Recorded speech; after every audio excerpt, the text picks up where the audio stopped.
a video on something I've seen a few times, and I was kind of curious about it. So I've seen people put milk and cream in a ragu, and I'm curious about it. So I want to have a go. So it's mince, and it's more onion than anything else because I couldn't be bothered going out.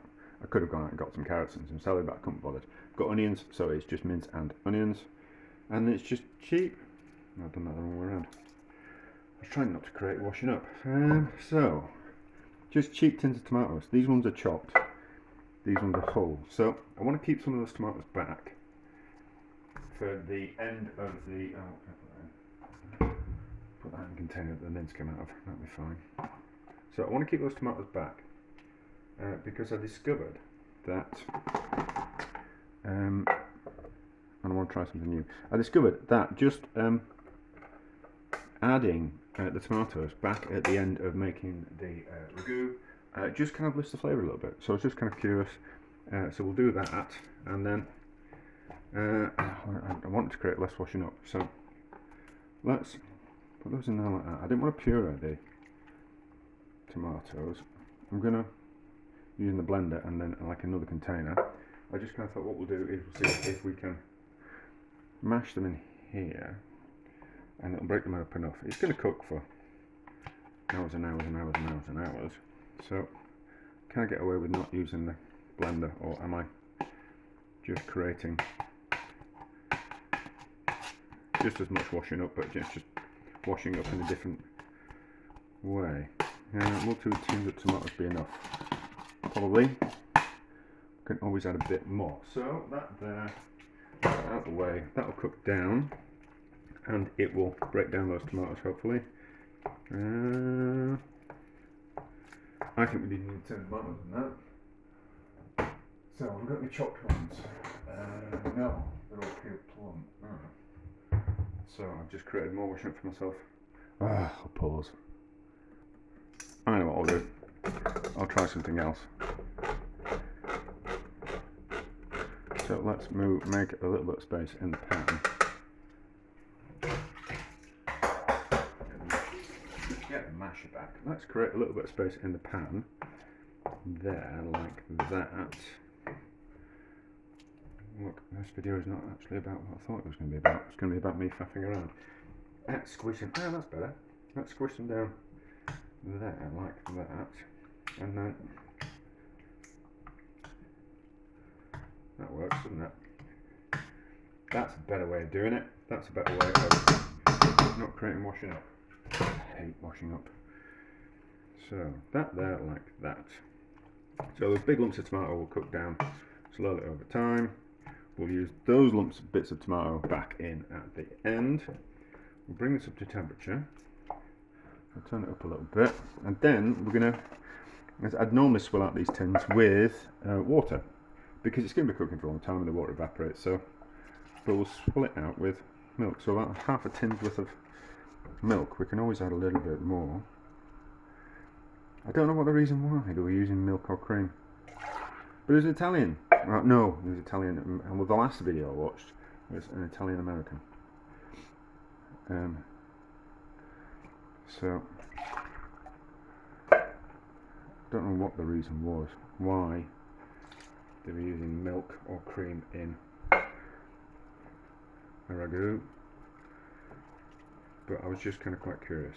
Although I remember when I was at college, one of my college lecturers, that was a bit big, it'll crush up, it'll be fine. I remember one of my college lecturers, when we were making a pasta dish, actually putting some of that horrible pre-grated Parmesan cheese into the meat and the tomatoes while it was cooking to add a kind of richness. So maybe it's down to that. Maybe it's down to that. So I don't know. Maybe it adds. So maybe the idea is that you want to add a richness to it, but you don't kind of want to add like a cheese flavour to it. So you could throw in, yeah, maybe it's just a different way of adding fat, which adds richness. So you could add in butter But that might make it too rich. You could put in more cheese, but that would add a cheesy kind of flavour to it.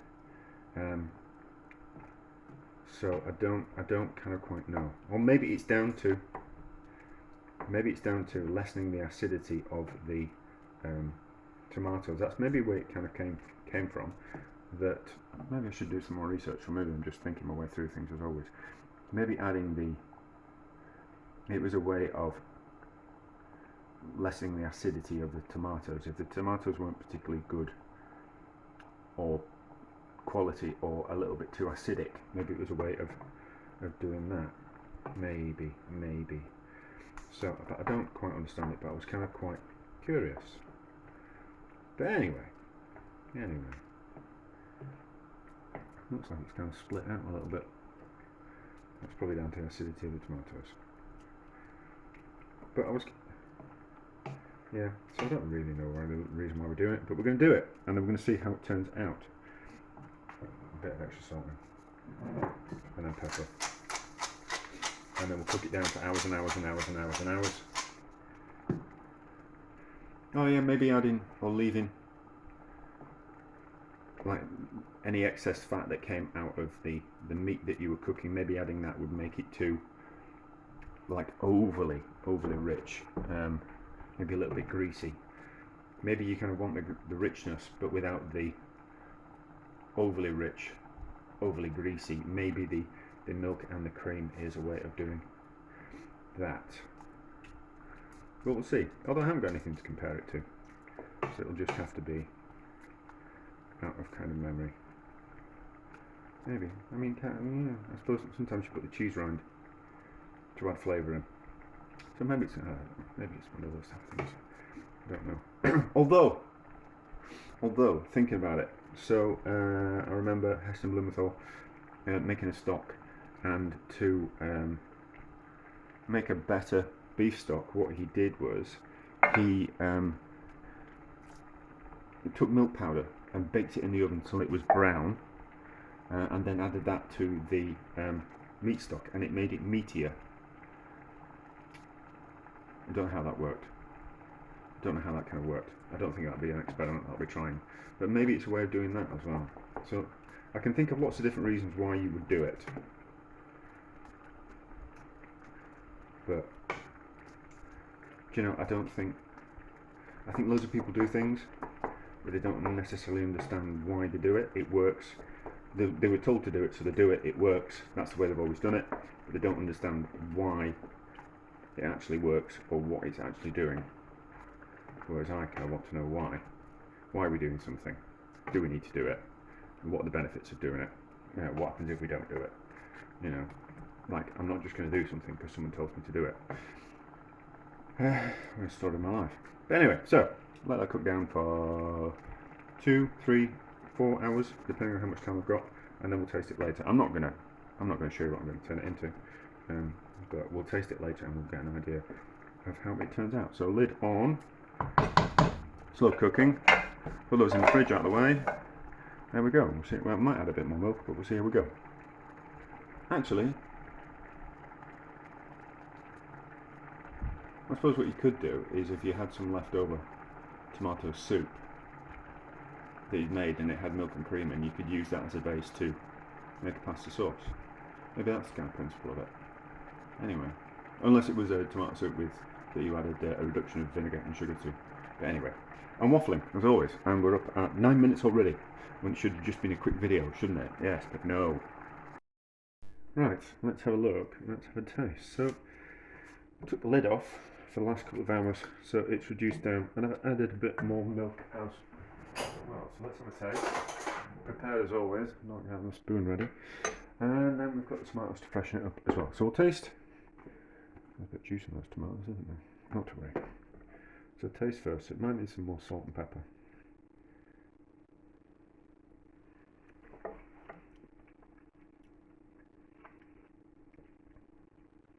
The creaminess of the milk comes through.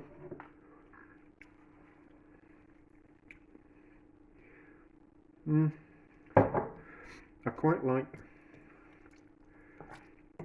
a Ragu to be really tomatoey. if I'm honest.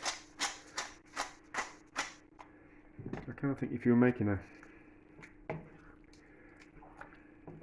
lasagna or a pasta bake, maybe adding cream. You know, it needs to stir more than that because we're using rock salt. Yeah, so maybe if it was making something like lasagna where you put cheese on top, or a pasta bake, maybe. But I quite like the concentrated tomato flavour of a ragu.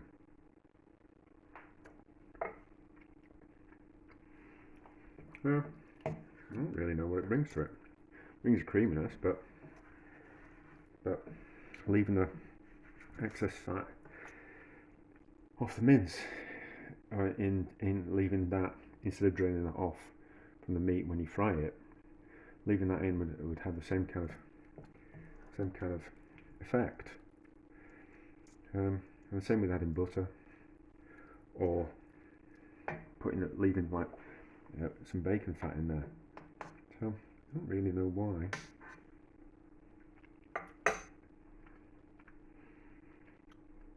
Anyway, I'll put in like a cheese rind in, or grating some cheese in.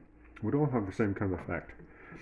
Maybe from a cost point of view, it's kind of worth it, but I don't know if I'll do it in future. But anyway, always worth a try. So let's try it with that tomato in. And then I just think the stewed tomato flavour of a ragu, which you cook down for hours, I really like.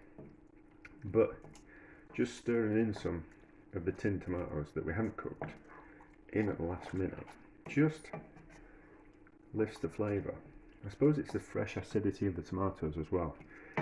And anything that's cooked tastes different to something that's raw. So if you think of what an apple sauce tastes like an apple puree that you've cooked, compared to what a fresh apple tastes like, they're both appley, they both taste of apple, but just in a different way, because the cooking changes them. It's still apple, it still tastes like an apple, but it just kind of lifts the flavour to add something raw back into something cooked. In the same way that adding like a little bit of lemon juice to something at the very end, so something creamy like a risotto, just adding a little bit of lemon juice just before you serve it kind of lifts the flavour and takes some of the richness away. Yeah, I think I'm not 100% convinced about adding milk or cream to a meat pasta sauce. I'm not 100% sure about that, but I certainly think adding some of the tinned tomatoes which haven't been stewed in the sauce certainly is a good idea. But anyway, so kind of a success. No doubt I'll find out more about it in the future. I might do a bit of research for a change and look at the reasons why. But we'll see how it turns out in the thing that I'm making. I think it'd just be down to the acidity of it and making something a little bit richer. Maybe. But anyway, we tried. Didn't really think much of it. But yeah, so it's not a failure, it's not a success, because we've learnt. And if we're learning, then nothing's ever a failure, is it?